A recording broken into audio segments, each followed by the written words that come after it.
करने का कष्ट करें आगे या लेकर में। आई होप मेरी आवाज सबको आ रही है। शायद बच्चों ने घर में बताया होगा कि मैम आई है स्कूल में। एक बार पहले एक चक्कर लगा के गई थी मैं और एक बार अब आई हूँ, तो ऑनलाइन सब कुछ देखती हूँ। और तो वो आप सीधा क्लास टीचर को 3 बजे से लेके 5 बजे के बीच में कोशिश करिए कि आप टीचर से बात कर लें और उसको जो आपकी प्रॉब्लम है आप उसको शेयर कर दें। अगर टीचर के रिलेटेड ही कोई बात है तो प्रमोद जी का नंबर आपके पास है, वो वाइस प्रिंसिपल है स्कूल के, आप उनको बताइए, वो आपकी करिए। अभी फिलहाल मेरा वो नंबर जो है व्हाट्सएप पे चल रहा है, उसमें दूसरा मैं अब करवा लूंगी, आप कॉल भी कर सकते हैं। वॉइस मैसेज में भी अगर आप मुझे मैसेज कर देंगे कि मैम ये मेरी दिक्कत है, ये परेशानी है, तो मैं वहाँ बैठ के भी वो परेशानी हल करूँगी। हम लोग इतनी मैनेजमेंट में जो बैठे हैं वो इसीलिए बैठे हैं कि आपकी जो दिक्कत है वो हम सॉल्व करें। ठीक है, आपकी शिकायत सर माथे पे, हम उससे सीखते हैं। आप हमें शिकायत बताते हैं तभी मैं टीचर्स को खींचती हूँ कि ये गलती आ रही है, क्यों आ रही है, पेरेंट की कंप्लेंट है।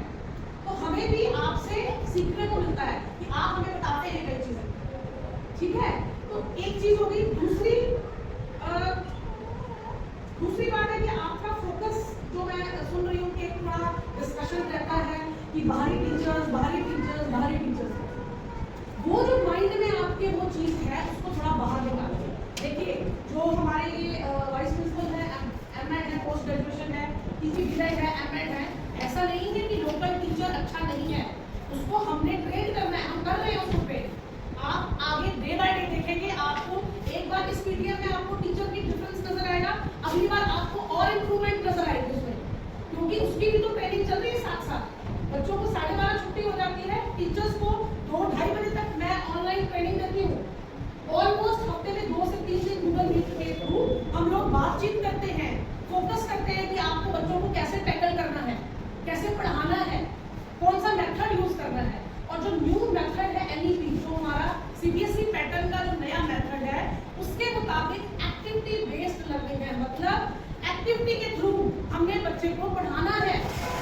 सपोज बच्चे को बताना है एक पौधे के बारे में, तो हम बच्चे को बाहर लेके आएंगे, प्रैक्टिकली उस बच्चे को पौधा दिखाएंगे, उसकी ये जड़ है, उसकी ये तना है, उसका पत्ता है, फूल है, फल है।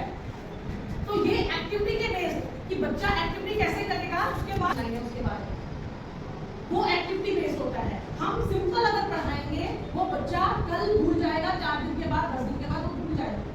जब उसको हम प्रैक्टिकल बेस पे करवाएंगे, उसको एक्टिविटी के बेस पे कराएंगे, उसको भूलेगा नहीं कि मैंने वो एक्टिविटी की थी, उसमें मैंने ये चीज सीखी।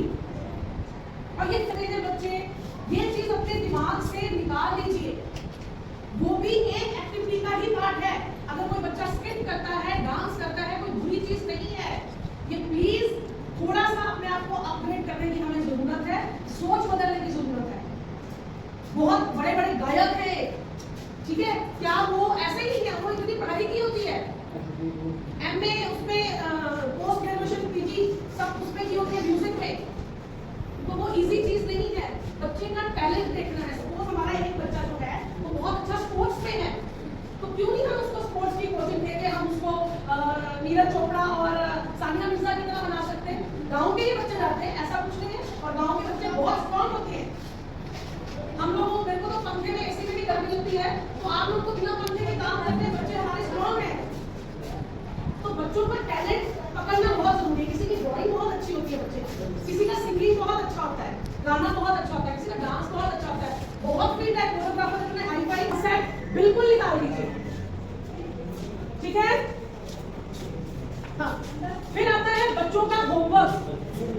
बच्चों का होमवर्क स्पेशली जो माताएं बैठी है यहाँ पे, सीट नहीं आगे, अब आपकी जो वाइफ जो नहीं आई है, आप उनको बोल सकते हैं कि बच्चा 12:30-1 बजे घर class wise 1 to 5 clear, 6 to 8 clear, उनको बताया है कि हेल्प करेंगे वो मम्मी की, पापा की। वो चीज जमाना नहीं है कि बच्चे फेंक रहे कपड़ा और मम्मी उठा रही है, आप बिगाड़ रहे हैं उनको बोलिए अपना कपड़ा जूता सही रखो, कल पहनना है, ढंग से रखो, फोल्ड करो, बैग पैक करो अपना। ये आपको इंस्ट्रक्शंस देनी पड़ेगी, स्कूल से तो मिल रही है, बट आपको भी उनको बोलना पड़ेगा। फोन बिल्कुल मत दीजिए, मुझे बता दीजिए जो बच्चा आपका फोन का जिद करता है तो मुझे दीजिए उसका नंबर, मैं बात करूंगी बच्चे से। फोन से आजकल कोविड के बाद 80 से 70 से 80% बच्चों को स्पेक्स लग गई है। और अभी हमारे बच्चों में से कितने बच्चे होंगे जिनकी आईसाइट वीक होगी, जो कि हम लोग चेक ही नहीं कराते। और ये फैक्ट है, फोन एक ऐसी बीमारी है, वो हमें भी है, तो हम अगर वो रीलें देखने लग जाते हैं, कितना टाइम वेस्ट होता है, और उसके बाद उसका रिजल्ट क्या निकलता है, कुछ भी नहीं। कितनी रील्स देखते, एक या दो याद रहती है, बिल्कुल वेस्टेज ऑफ टाइम है। उसके लिए हमें कुर्बानी देनी पड़ेगी। हमें बच्चे के सामने फोन नहीं यूज करना, ठीक है, इंपॉर्टेंट है, कर लीजिए। बच्चा आगे पीछे, आप कोशिश करिए दूसरे कमरे में फोन यूज करिए, बच्चा पढ़ रहा है, करके देखिए, बिल्कुल इसका असर होगा। बहुत ज्यादा टाइम नहीं होगी। हम 2 रोटी कम खा के अगर बच्चे को पूरा अच्छा ड्रेस पहनाते हैं, तो वो आपका वो है कि हम मैनेज करना है कि आज आपने बाहर की ड्रेस उसको एक कम लेके दे दी, यूनिफॉर्म है उसको 2 यूनिफॉर्म दे दी, कि एक धुली है एक सूख गई है, वो पहन के बच्चा चले। जूता की वो सॉक्स जो है वो रोज धुलनी चाहिए। मैंने बच्चों को बोला है खुद नहाते वक्त अपने अंडरगारमेंट्स धोइए और अपने सॉक्स धोइए, हर चीज मम्मा के ऊपर मत छोड़िए।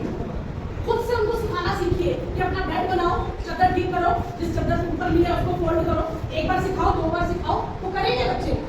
बच्चे आपके बहुत अच्छे हैं, आप पूछिए कितना प्यार करते हैं, मुझे भाग के चिपक जाते हैं आके। तो जैसे हम उनको परवरिश करेंगे, ये बहुत इंपॉर्टेंट टाइम है। आपको देखना है कि बच्चे के बाल को भी कितने छोटा करिए, हेयर कट, फौजी हेयर कट कराइए उसको, बाल उसके मुंह पे ना आए। गर्ल्स अच्छे से चोटी बना के भेजिए, तेल लगा के बच्चों को, ठीक है। नेल्स बच्चों के संडे के संडे, आओ बेटा चलो नेल्स काटते हैं। छोटे बच्चे हैं तो पापा उसके नेल्स काटे, थोड़ा आपको भी अपनी वाइफ का हाथ बढ़ाना चाहिए, ठीक है। नहला दीजिए, हफ्ते में 1 दिन बच्चे को खुद से अच्छे से रगड़ के नहलाइए, तो बच्चा और साफ सुथरा हो जाएगा, है ना। तो ये चीजें छोटी छोटी करने से बच्चों को भी लगेगा कि बच्चे बिजी नहीं है। एक्टिविटी हम देते हैं इसलिए कि बच्चा फोन छोड़ के एक्टिविटी करे, बनाए, उसको टाइम लगाए। कोई ड्राइंग दिया बच्चे को, कुछ दिया तो उसको टाइम लगाए, ताकि बच्चों का फोकस, बच्चों के साथ खेलिए थोड़ा सा। अगर लूडो है, कैरम बोर्ड है, मैंने बच्चों को बोला है कि अपने ग्रैंड पेरेंट्स के साथ, दादा दादी नाना नानी है घर पे, तो उनके साथ टाइम स्पेंड करें। बड़े बुजुर्ग ज्यादा टाइम नहीं है हमारे साथ, बट उनके साथ उनकी यादें जो है, बच्चों को उनकी स्टोरीज बोलती रहती हूँ मैं इनको, कि उनको बोला उनकी अपनी स्टोरी सुनाइए, अपनी कहानी सुनाइए, आप कैसे ग्रो किए, आप क्या करते थे, तो बच्चों को पता चलेगा कि कहाँ से पैसा कमाया जाता है, कैसे पैसे की कीमत क्या है, ठीक है। फिर स्कूल का आपको कुछ भी आपको लगता है, वो सुझाव देना है आपको, स्कूल में आके बताइए कि अगर हम ऐसा कर लें, कोई आपके मन में आता है, हम ऑलवेज उसको वेलकम करेंगे कि हाँ आपके हमारे पेरेंट ने ये सुझाव दिया है, हमें भी अगर वो भा जाएगा, हम उसको इम्प्लीमेंट करेंगे कि हाँ ये चीज़ हमारे पेरेंट ने बताई है, हम उसको करेंगे। तो आपके पास कोई सुझाव होगा तो आप उनसे शेयर कर सकते हैं। अभी कुछ बच्चों के पास बुक्स नहीं है, कईयों के पास नोटबुक्स नहीं है, जो कॉपियां जिसको बोलते हैं, कवर नहीं है, डर का थोड़ा सा कवर होता है बच्चे के पास, है ना। मम्मी बोलती है मैं तुम्हारे पापा को बताऊँ, होता है ना ऐसा, कि मैं भी एक माँ हूँ तो पता है हम ऐसे ही करते हैं, नॉर्मल चीज़ है। पर जब आपका डर रहेगा कि पापा ने मेरा संडे को बैग चेक करना है, तो मेरे को काम कंप्लीट करना है सारा, मेरी कोई कॉपी फटी नहीं होनी चाहिए, वैसा अपना एक और बनाइए। और बुक्स बच्चों को लेके दीजिए जिनके पास बुक्स नहीं है, क्योंकि बुक्स बहुत इंपॉर्टेंट है। अभी टीचर जो पढ़ा रहा है बुक में उसको अंडरलाइन करता है, डिफिकल्ट वर्ड्स लिख रहे हैं, फिर बच्चा बुक से, अगर बुक ही नहीं होगी तो पढ़ेगा कैसे, खाली नोटबुक्स के साथ नहीं। अगर बच्चा छुट्टी करता है, बोलिए उसको अगले दिन कि आप कंप्लीट करके आइए काम, ठीक है। छुट्टी करता है उसी समय बोलिए उसको कि